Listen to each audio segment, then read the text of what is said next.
The lightsaber, truly one of the greatest weapons ever imagined. An elegant weapon for a more civilized age. But where did the lightsaber come from, and where is it going? This, my Padawans, is the history of the lightsaber. Before the lightsaber, there was the Force saber. At least that's according to the expanded universe of Star Wars books and media. Yes, we know the EU is no longer canon, but it still remains cool, and it's our best roadmap for the design of the world's greatest weapon.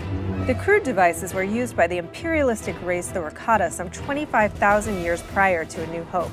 However, the problem with the Force saber was its reliance on dark force energy as its power source, which tempted its users anytime the weapon was used. The predecessors to the Jedi, known as the Jedi Order, took their cue from the Force saber when designing the earliest lightsabers. These cumbersome proto-sabers required an external power supply that would be worn by the user and linked to an actual hilt by a power cable, which is not the most efficient in battle. The payoff was this design bypassed any reliance on the dark force, but due to their power-hungry and unstable nature, proto-sabers were mainly used as siege weapons and for ceremonial purposes for many generations. And they failed to give us anything close to as awesome as Yoda putting a straight-up hurt on Sidious.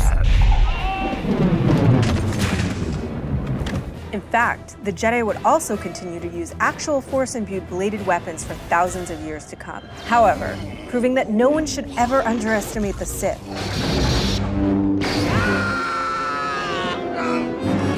It was they who first replaced the external battery with a power cell that would sit within the very hilt of the saber itself. Further refinements stabilized the lightsaber, which by now had more or less become the device that we all know and love so well. The Sith also introduced the use of a synthetic focusing crystal, which gave the energy blade a red hue. Eventually, the infamous Darth Revan and Darth Malak adopted these crimson blades, which of course would become standard for Dark Lords of the Sith for millennia to come, because they love to coordinate nearly as much as they love to pillage the galaxy and blow things up.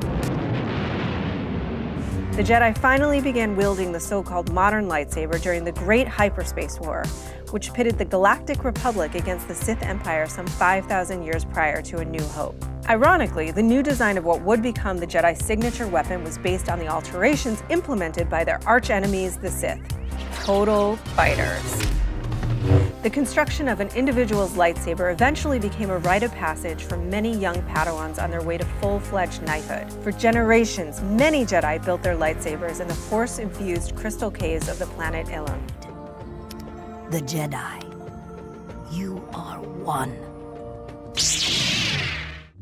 Different styles of lightsaber combat evolved, with the Jedi predominantly using the 7 classic forms. And a wide variety of design variants would grow out of the initial single blade and hilt concept. The double-bladed saber is perhaps the most famous of these thanks to Darth Maul, but there have also been lightsaber pikes, guard Shoto sabers, underwater lightsabers, light whips, and of course those cute little training lightsabers for the younglings. Oh, the younglings.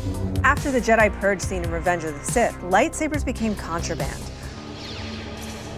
Only Darth Vader and a few other servants of the Empire were allowed to carry the weapon, but the Jedi and Jedi in training who survived the purge continued to carry their prized sabers, sometimes hiding them in plain sight. And even Luke Skywalker was forced to use the synthetic crystal when constructing his new saber in Return of the Jedi. Interestingly, Luke's first lightsaber, the blue one, had originally belonged to his father Anakin. And looking to the future of Star Wars, well, the future of a long time ago in a galaxy far away, yada yada, you get it, while a lightsaber is typically a very personal item, custom built by and for one user only, this particular blade may be about to be handed down to a 3rd generation of Jedi. Concept art for The Force Awakens indicates that the new character Finn will also possess the Anakin/Luke blue saber. We also know that The Force Awakens' new villain Kylo Ren wields a crossguard saber. Now, a crossguard design has been seen before in the expanded universe, but it's that crackling, slightly chaotic energy blade that's of particular interest here. As we head to a new generation of Star Wars movies, let's take pleasure in the pure perfection of all lightsabers. Truly, an elegant weapon.